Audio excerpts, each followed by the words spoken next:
गीता ज्ञान ब्लॉग और फिर जगह जगह गीता ज्ञान के सेशंस करके हजारों लोगों तक गीता ज्ञान की प्रैक्टिकल एप्लीकेशंस को पहुंचाने वाले, लोगों की परेशानियों का गीता में हल ढूंढकर उनकी मुश्किलें कम करने की कोशिश करने वाले ब्रिजभूषण जी उर्फ पंडित जी को गुजरे हुए 1 साल होने को है।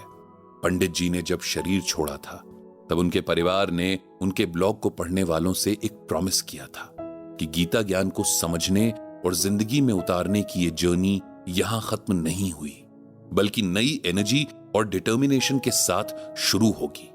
पंडित जी की वाइफ सरला जी ने पंडित जी के बाद अपनी लाइफ को पूरी तरह गीता ज्ञान के प्रति समर्पित कर दिया और उनका छोटा बेटा अभिनव पिछले 1 साल से श्रीमद् भगवद गीता को इस तरह से पढ़ और समझ रहा है कि मानो जिंदगी कोई एग्जाम हो और गीता उसे पास करने की गाइड।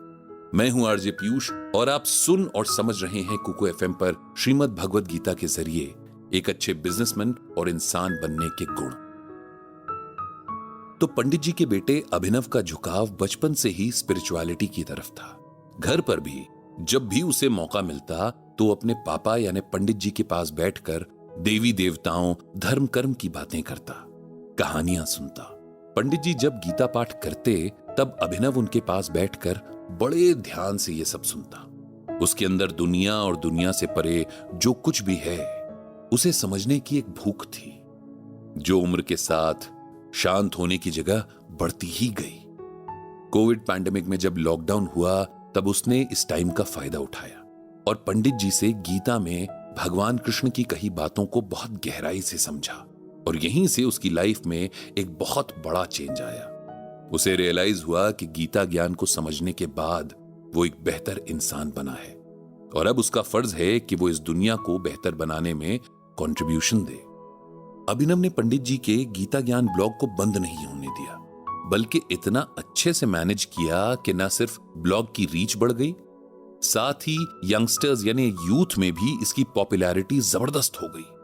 अभिनव ने इंजीनियरिंग के बाद एक टॉप मैनेजमेंट कॉलेज से एमबीए किया था और अब एक मल्टीनेशनल कंपनी में काम कर रहा है। इसीलिए उसे अच्छे से पता है कि वर्किंग प्रोफेशनल्स को किस तरह के प्रेशर से गुजरना पड़ता है और उसमें गीता ज्ञान किस तरह से मददगार हो सकता है। यही समझने और समझाने की उसकी कोशिश रहती है। गीता ज्ञान ब्लॉग पर अभिनव कई तरह के टॉपिक्स को डिस्कशन के लिए ओपन करता है। एक आम इंसान की लाइफ से जुड़ी हर पॉसिबल सिचुएशन और प्रॉब्लम्स का गीता ज्ञान के जरिए ये सॉल्यूशन ढूंढने की कोशिश काफी रीडर्स को अट्रैक्ट भी करती है। इसी पहल में और मेल में आए हुए बहुत रिस्पॉन्सेस को देखते हुए उसने उन लोगों की प्रॉब्लम्स पर पोस्ट लिखी हैं जो अपने बिजनेस यानी व्यापार में अलग अलग स्टेजेस पर हैं। जैसे कि कोई अपना काम शुरू कर रहा है तो किसी का जमा जमाया काम डूब चुका है, कोई बिजनेस में बहुत अच्छे मकाम पर होकर भी परेशान है, तो कोई कई सालों की कड़ी मेहनत के बाद भी सफलता का स्वाद नहीं चख पाया है। इस तरह ये लोग अपने बिजनेस में कुछ न कुछ प्रॉब्लम्स फेस कर रहे हैं। इन लोगों ने अभिनव से गीता में अपनी प्रॉब्लम्स का सॉल्यूशन ढूंढने को कहा है।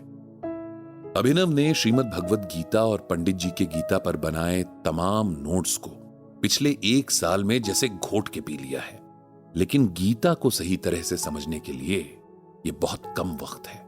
फिर भी बहुत ह्यूमिलिटी के साथ कि जितना मुझे समझ आया मैं आपको बता रहा हूं।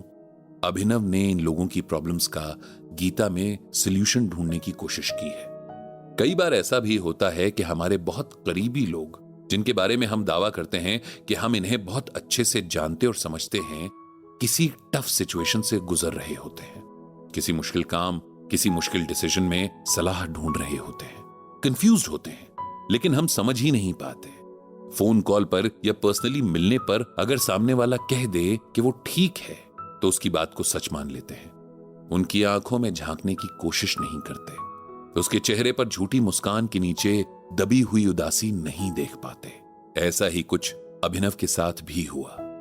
वो गीता ज्ञान की हेल्प से अनजान लोगों की हेल्प करने को अपनी लाइफ का गोल बना चुका है, जो कि अपने आप में एक बहुत अच्छी बात है, लेकिन उसे ये खबर तक नहीं थी कि उसके गहरे दोस्त अमन को उसके साथ और गीता ज्ञान की सख्त जरूरत है।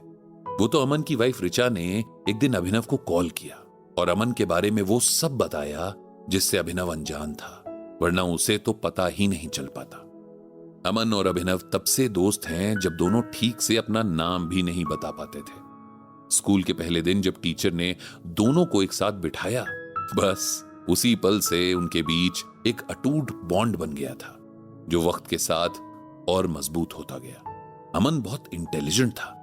उसे कोई भी बात बस एक बार सुनने भर की देरी होती थी और वो उसे याद हो जाती। अभिनव की भी उसने पढ़ाई में बहुत हेल्प की थी। बोर्ड्स में अमन के मार्क्स बहुत अच्छे आए थे। आज भी स्कूल के टॉपर्स में उसका नाम दर्ज है। स्कूल कंप्लीट होते ही अमन के पापा ने उसे कोटा भेज दिया था। जैसा कि अभी भी ज्यादातर पेरेंट्स सोचते हैं कि बच्चा पढ़ाई में अच्छा है तो इंजीनियर बना दो, और उस वक्त तो ज्यादा ऑप्शंस भी नहीं थे, इसीलिए अमन कोटा चला गया। कॉल्स और लेटर्स के जरिए दोनों एक दूसरे के टच में बने रहे। 1 साल की तैयारी के बाद अमन ने बहुत अच्छी रैंक के साथ IIT क्रैक कर लिया। इधर अभिनव ने भी 1 साल का ड्रॉप लेकर घर से ही तैयारी की और उसे भी IIT तो नहीं लेकिन एक रेप्यूटेड कॉलेज मिल गया था। इस तरह अब दोनों के रास्ते अलग थे, लेकिन दोस्ती की डोर ने दोनों को बांधे रखा था। इंजीनियरिंग करते ही अमन को शानदार कैंपस प्लेसमेंट मिल गई। उसका पैकेज एक ड्रीम पैकेज था। उसके पेरेंट्स की तो खुशी का कोई ठिकाना ही नहीं था। आस पड़ोस रिश्तेदारों में उनके बेटे की सक्सेस के ही चर्चे थे। अमन भी खुश था और अभिनव भी उसकी खुशी में खुश था। फिर दोनों अपनी जॉब्स में बिजी हो गए। थोड़ा सेटल हुए तो शादियां हो गईं, लेकिन मिलना जुलना जारी रहा। दोनों अब भी रेगुलर टच में हैं। हाँ, जॉब के साथ गीता ज्ञान से भी जुड़ने की वजह से अभिनव ज्यादा बिजी हो गया है, लेकिन उसे एहसास नहीं था कि अमन इस कदर उलझन में जी रहा है। अमन की वाइफ रिचा ने बताया कि अमन की जॉब अच्छी चल रही है, उसकी करियर ग्रोथ भी अच्छी है, लेकिन वो खुश नहीं है। वो कई बार रिचा से कह चुका है कि अब उसका मन जॉब में नहीं लग रहा, वो अपना बिजनेस करना चाहता है। और ऐसा नहीं है कि अमन जॉब से ऊब कर ऐसा कह रहा है, वो पिछले बहुत लंबे समय से इससे रिलेटेड रिसर्च कर रहा है। उसका पूरा बिजनेस प्लान रेडी है। उसके पास उसके बिजनेस में आने वाली प्रॉब्लम्स के लिए सॉल्यूशंस भी हैं और उसने कई एक्सपर्ट से बात भी कर रखी है। सब कुछ तैयार है, लेकिन क्या रिचा? अभिनव ने रिचा से पूछा था। लेकिन अमन को रिस्क लेने से डर लग रहा है, रिचा ने बताया। रिचा ने कहा कि मैं अमन के इस डिसीजन में उनके साथ हूं। मैं उन्हें यकीन भी दिलाती हूं कि वो जरूर कामयाब होंगे, लेकिन पता नहीं क्यों उन्हें रिस्क लेने से डर लग रहा है और अपना मनपसंद काम न कर पाने की घुटन उन्हें अंदर ही अंदर खाए जा रही है। रिचा ने रिक्वेस्ट की थी कि अगर अभिनव अमन को समझाए तो शायद उसे समझ आ जाए। अभिनव उसी संडे बिना अमन को बताए उससे मिलने पहुंच गया। हालांकि रिचा जानती थी और वो चालाकी से घर से निकल गई थी ताकि दोनों को खुलकर बात करने का मौका मिले।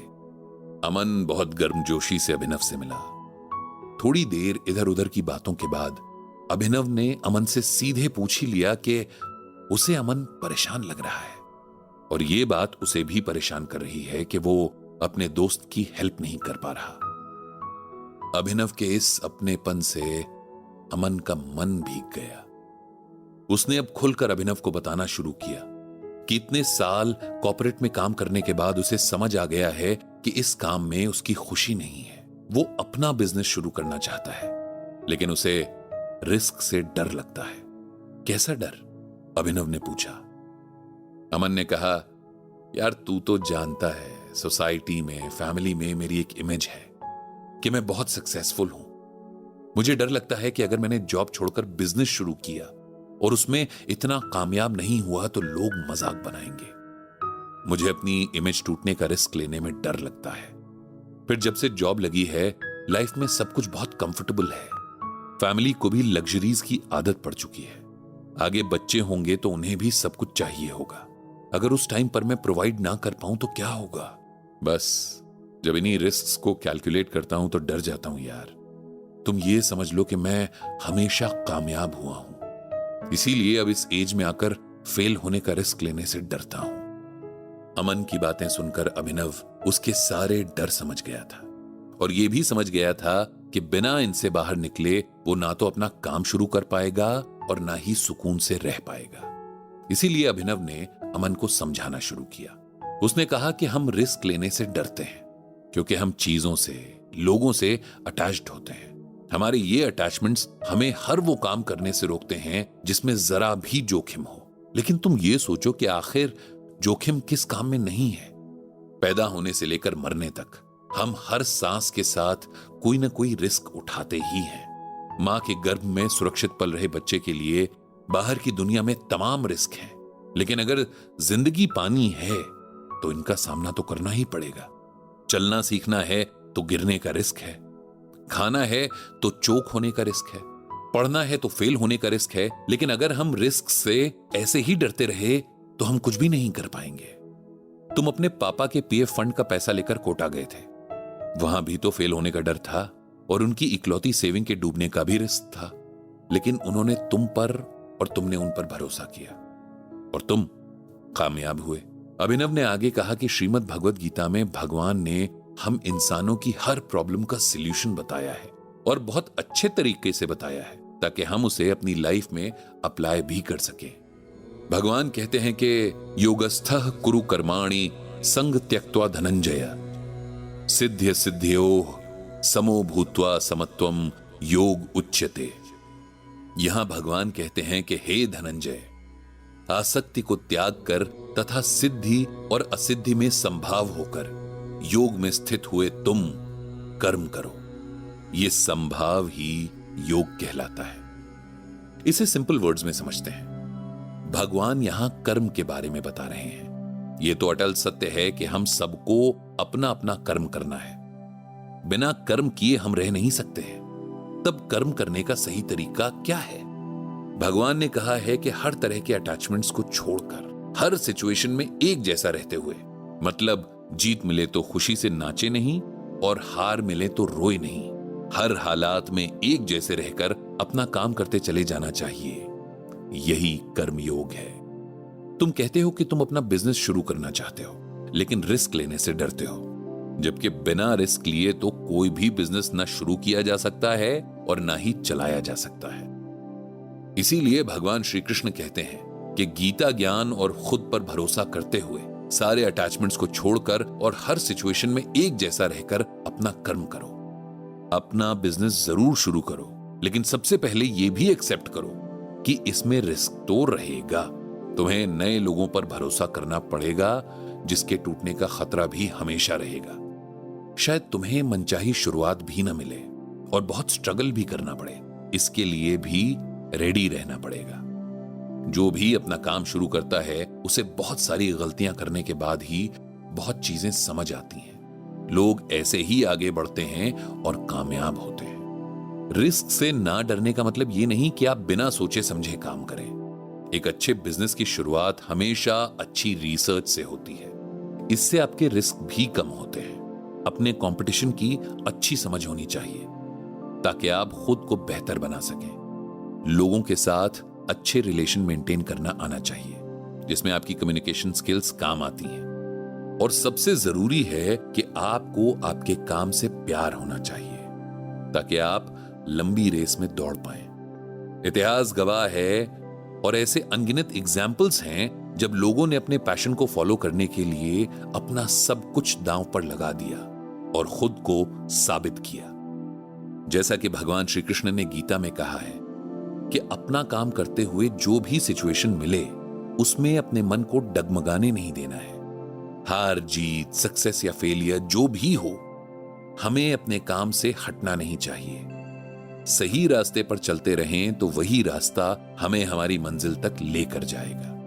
अमन, तुम्हें एक बार खुद पर भरोसा करते हुए पूरे कॉन्फिडेंस के साथ ये काम शुरू करना चाहिए और धीरे धीरे तुम पाओगे कि जिन्हें तुम रिस्क समझकर डर रहे थे, वही बातें तुम्हारे लिए अपॉर्चुनिटी बन गई हैं।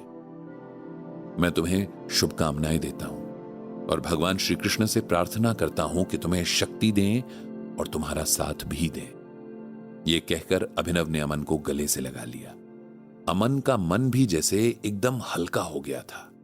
उसकी आंखों में यकीन की नई चमक थी। सिर्फ बिजनेस शुरू करना ही सक्सेस की सीढ़ी नहीं है, बल्कि अच्छी कम्युनिकेशन स्किल्स ही बिजनेस को सक्सेस की मंजिल पर लेकर जाती है। लेकिन कैसे?